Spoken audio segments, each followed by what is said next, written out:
日本国会众议院2月1日通过了一项对中国严重人权状况表达关注的决议，并敦促首相领导的政府采取相应措施。该决议内容包括近年来国际社会对东突厥斯坦、西藏、内蒙古、香港和其他国家的严重人权状况表示关切，包括侵犯宗教自由和强迫监禁。人权问题并不局限于一个国家的内部事务，因为人权具有普世价值，是国际社会的合法关切。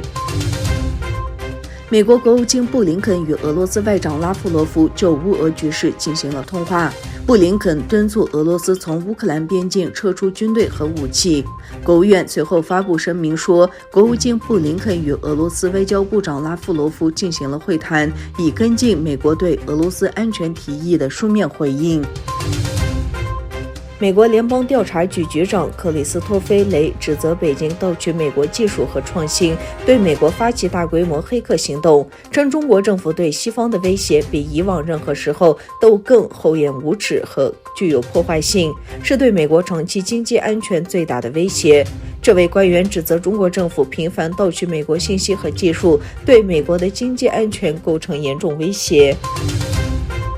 中国海警局的2艘船接连驶入尖阁诸岛周边日本领海。第11管区海上保安总部表示，已在日本船周围安排了巡逻船，负责确保安全，还向中国公务船发出了要求其驶离领海的警告。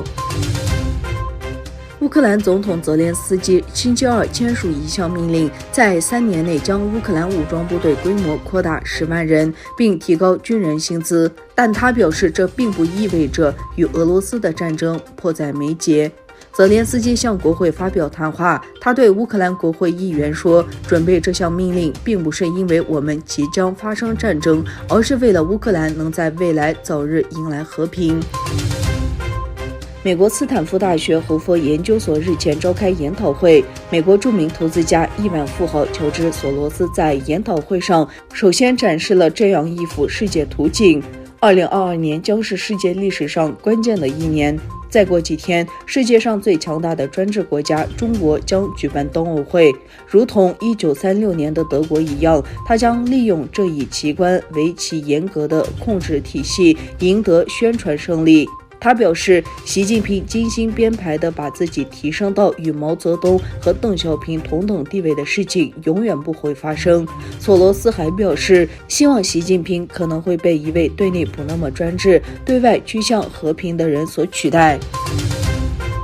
沙特阿拉伯舒拉委员会批准了一项改变该国国旗、国徽和国歌的法案。沙特舒拉委员会的安全和军事委员会通过了一项改变国旗制度的法案，预计该决定将得到萨勒曼本阿卜杜勒阿七茨国王的批准。